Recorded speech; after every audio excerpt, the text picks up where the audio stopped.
We have 24 foundation double crochets complete. Again, for landmark's sake, the yarn tail is at the bottom of our stitches and the active loop and the hook are at the top. So this is the bottom of our row and this is the top of our row.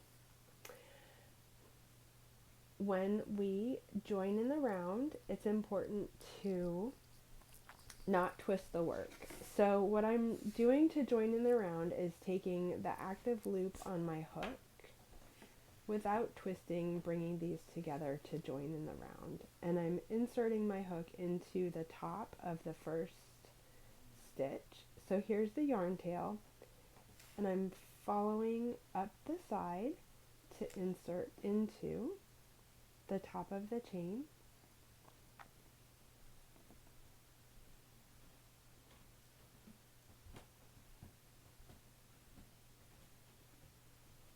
There we go.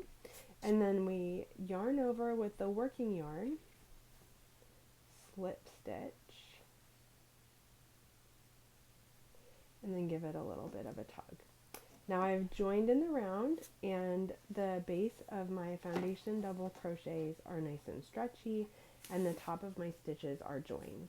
As part of the finishing process, I'll take a needle and thread when I'm finished and seam these together so that it makes a continuous circle.